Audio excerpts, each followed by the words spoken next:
Good morning, everyone.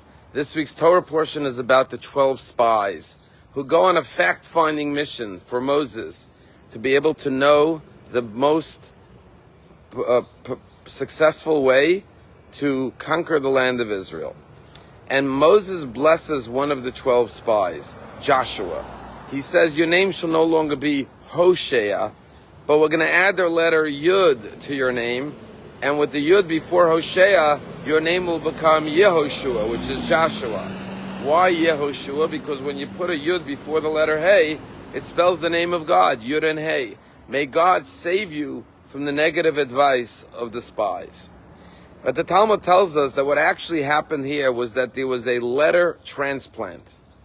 Just like you could have an organ transplant, you could have a letter transplant. You see, where did the letter Yud that was attached to the name of Joshua come from? So Rabbi say, if you go back to Bereshit, remember that when God blessed Sarah that she would have a child in her old age, God changed her name from Sarai with a Yud at the end to Sarah with a Hey at the end. And what God did now is he took the extra letter from the name Sarai that was removed from her name and attached it to Joshua. And the question is, what's the connection between Sarah, the matriarch, and Joshua? Why was her letter Yud given to Joshua? And the answer is that Sarah was 90 years old when she had a child. At first, she laughed when she heard the news that the angel said she's going to have a child in her old age. She said, I'm too old. I've passed my prime. My skin has withered. I no longer am capable of having a child physically. And God said, watch. There's nothing beyond my abilities. And sure enough, at the old age of 90, she had a child, Isaac, from where the entire Jewish nation came from. And that's why God was attaching the letter Yud to Joshua. Don't just look at the physical reality, whether the land of Israel is conquerable. Remember that this is my mission. God is the one who promised you the land of Israel. And just like when God promised Sarah a child, the Jewish nation was born. So too now the Jewish nation will fulfill their second promise and dream, which is to come to the land of Israel, because God promised the land of Israel to the children of Abraham and Sarah. And that's why the letter Yud was attached to his name. And that gave him the ability to succeed in his mission. There's a rabbi in Brooklyn, his name is Rabbi Scheiner, a renowned rabbi. And he tells a story about a woman who, when she was a little girl in Poland, she and her family were living in Poland and the Nazis were rounding up Jews. And this little girl, remembers going with her family into a crawl space beneath the floor of the wooden boards, that they had a hiding place.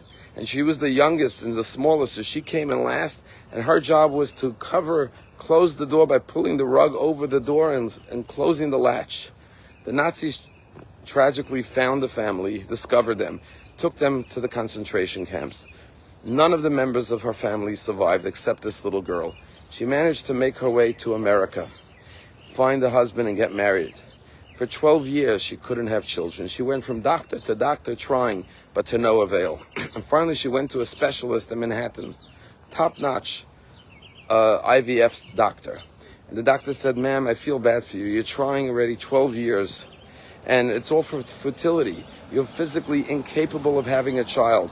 Your body has been so malnourished during the years in the camps that you're not capable of having a child, and you're wasting your time and your energy. And then the doctor showed her the palm of his hand and said, here will grow in the palm of my hand before you will have a child. The woman was devastated, crushed. She said, how can I go on living? I can never have a family of my own after I lost my whole family. And so she got on a bus on Madison Avenue and just sat on the bus thinking about her life. And finally the bus made its rounds once, twice, and finally it was the end of the day. And the bus driver came to the garage and he sees there's still a woman on the bus. He says, ma'am, did you forget to get off the bus? And the woman says, no, I have nothing to get off for. I have nothing to live for.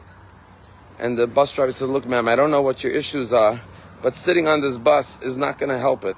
It's the end of the day. I got to park the car, the bus in the garage. I got to go home. I'm tired. Please get off the bus. She got off the bus and went home.